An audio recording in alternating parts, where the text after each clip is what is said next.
अब हम देखेंगे कि सेल कॉम्प्लेक्सिटी के आधार पर कितने टाइप की होती है। बेसिकली हम यूनिसेलुलर ऑर्गेनिजम्स देखते हैं, मल्टी सेलुलर ऑर्गेनिज्म देखते हैं, लेकिन यूनिसेलुलर ऑर्गेनिज्म कई सेल्स में होते हैं। तो कॉम्प्लेक्सिटी के आधार पर तो हमने लिखा है on the basis of the complexity of the structure organisation, कितना जटिल कोई ऑर्गेनाइजेशन है। Cell can be divided into the two main part, दो मेन पार्ट में हम इनकी कॉम्प्लेक्सिटी को बता सकते हैं। तो इसका मतलब एक तो सिंपल होगा और एक कैसा होगा, एक कॉम्प्लेक्स होगा। तो आइए हम देखते हैं। सेल में दो टाइप के सेल हम पढ़ेंगे, एक तो प्रोकैरियोटिक सेल पढ़ेंगे जो कि सिंपल सेल है, और एक यूकैरियोटिक सेल पढ़ेंगे जो कि कॉम्प्लेक्स है।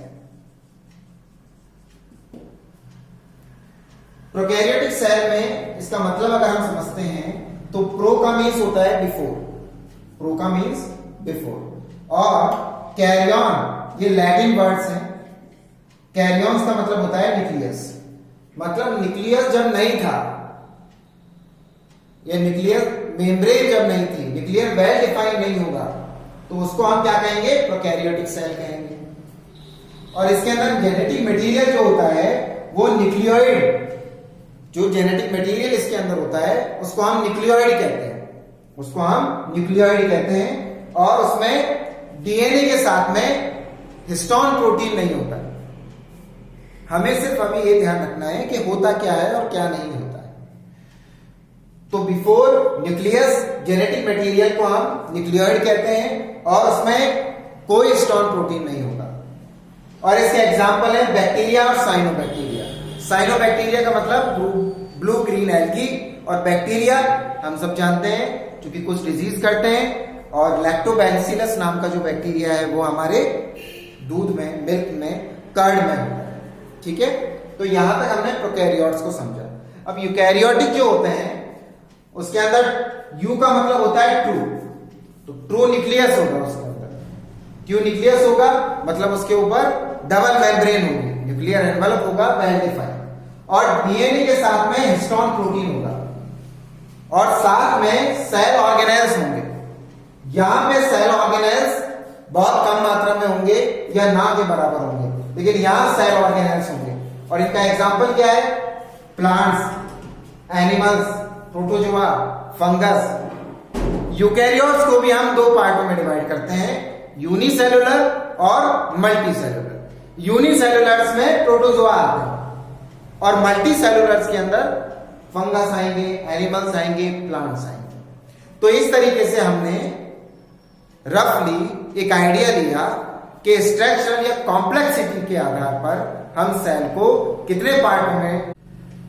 अब हम देखेंगे difference between prokaryotic and eukaryotic cell, मतलब प्रोकैरियोट और यूकैरियोटिक सेल और सेलुलर ऑर्गेनाइजेशन किस तरह से एक दूसरे से डिफरेंट होता है।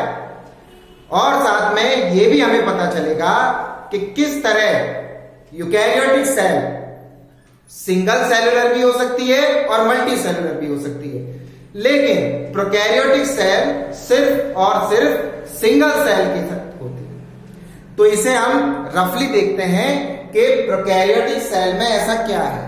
तो प्रोकैरियोटिक सेल जो होती हैं माइक्रोमीटर तक होती हैं। कितने माइक्रोमीटर तक होती हैं, बहुत छोटी होती हैं, smaller in size 1 to 10 micrometre तक होंगी। ठीक है, सेकंड, इनमें ट्रू न्यूक्लियस एब्सेंट होता है, ये हमने इसकी डेफिनेशन में देख लिया था, ट्रू न्यूक्लियस एब्सेंट होता है। सेल कंटेन सिंगल क्रोमोसोम, मतलब इसमें ज्यादा से ज्यादा एक क्रोमोसोम होता है, और वो क्रोमोसोम क्या होता है, डीएनए का एक थ्रेड टाइप स्ट्रक्चर होता है। ठीक है, ये हो गया हमारा। Chromosome lakhs histone protein, lakhs मतलब क्रोमोसोम के अंदर कोई भी हिस्टोन प्रोटीन नहीं होता। हिस्टोन प्रोटीन को यहां कांस्टेंट लेके चलेंगे कि हिस्टोन प्रोटीन कोई एक ऐसा प्रोटीन है जो कि प्रोकैरियोटिक सेल में नहीं होता है लेकिन यूकैरियोटिक सेल में होता है। इसके बारे में ज्यादा हम जानकारी यहां पे नहीं लेंगे। ओके, इसके अलावा न्यूक्लियोलस इज एब्सेंट, न्यूक्लियस हो, अगर न्यूक्लियस नहीं होगा तो उसके अंदर उसके जो कंपार्टमेंट है वो भी नहीं होंगे। तो न्यूक्लियोलस जो है वो इसमें नहीं होता है। न्यूक्लियोलस बेसिकली न्यूक्लियस के अंदर राइबोसोम की फैक्ट्री होती है, तो वो इसमें नहीं होता है। 6 हम देखेंगे membrane bound cell organelles are absent. Membrane bound cell organelles क्या है? जैसे कि इसके अंदर राइबोसोम अगर है तो वो मेम्ब्रेन बाउंड नहीं है, ठीक है, तो राइबोसोम इसमें होता है तो वो मेम्ब्रेन बाउंड नहीं होता है। अच्छा, मेम्ब्रेन बाउंड ऑर्गेनेल्स में जैसे न्यूक्लियस है, माइटोकॉन्ड्रिया है, एंडोप्लाज्मिक रेटिकुलम है, गोल्जी बॉडी है, तो इस तरीके के मेम्ब्रेन बाउंड ऑर्गेनिजम्स जो हैं वो इसके अंदर नहीं होते हैं। इसमें राइबोसोम होता है, लेकिन राइबोसोम की क्वालिटी है 70S, एस स्वेदवर्ग इसकी यूनिट है, 70S टाइप का होता है। आपको मुझे बताना है कि ये 70S जो है वो किस किस यूनिट से मिलकर बना हुआ होता है, क्योंकि ये 70S 2 यूनिटों का कॉम्बिनेशन होती है। और जो सेल डिवीजन होता है वो सेल डिवीजन फिजन या बडिंग के थ्रू होता है। फिजन और बडिंग, फिजन का मतलब क्या होता है? फिजन का मतलब होता है टूट जाना, फ्यूजन का मतलब होता है जुड़ जाना, और बडिंग का मतलब क्या होता है कि प्लांट के किसी एक पार्ट से कोई एक ऐसी बर्ड सी कुछ भी निकल के आ गया और वो जब जमीन के नीचे गिरा तो वो नए प्लांट के रूप में आ गया। हम इसका और डिटेल पढ़ेंगे कि फिजन और बडिंग के थ्रू किस तरीके से ये होता है, लेकिन यहां हमने ये 8 पॉइंट डिस्कस किए। इस 8 पॉइंट के अंदर हमने प्रोकैरियोटिक सेल्स के जो मोटे मोटे फैक्टर्स हैं उनको जाना। अब हम देखते हैं यूकैरियोटिक सेल। यूकैरियोटिक सेल्स के अंदर, अब यूकैरियोटिक है तो यूकैरियोट्स का हमने मतलब समझ में आ गया था कि ट्रू न्यूक्लियस होता है जिसके अंदर। एक चीज और, ये स्मॉलर होती है लेकिन ये लार्जर होती है, और इनका साइज कितना होता है? 5 to 100 माइक्रोमीटर तक होता है। ओके, ट्रू न्यूक्लियस होता है, साथ में cell contains more than 1 chromosome, इनके अंदर एक से ज्यादा क्रोमोसोम होगा। Okay, chromosomes have histone protein, और क्रोमोसोम जो होंगे वो हिस्टोन प्रोटीन्स को रखेंगे।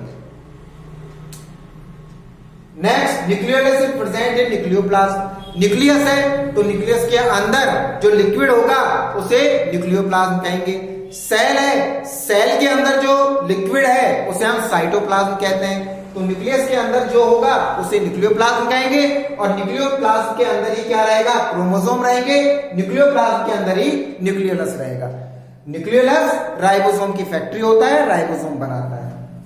Membrane bound cell organelles are present, तो इसके अंदर सारे वो ऑर्गेनेल्स प्रेजेंट रहेंगे जिनके ऊपर की मेम्ब्रेन होती है। जैसे हमने पिछली बार कहा, माइटोकॉन्ड्रिया, गोल्जी बॉडी है, लाइसोसोम है।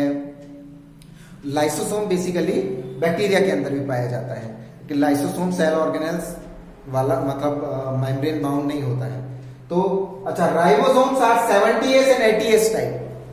राइबोसोम इसमें कौन से होंगे? दोनों होंगे। माइटोकॉन्ड्रिया होगा तो उसमें 70S टाइप होंगे, प्लास्टिड होगा उसमें भी 70S टाइप होंगे, लेकिन और जो उसके नॉर्मल न्यूक्लियोलस में जो प्रोड्यूस होंगे वो 80S टाइप के होंगे। ठीक है, अच्छा, और सेल डिवीजन जो इसका होगा वो किस तरह से होगा? माइटोटिक या मियोटिक।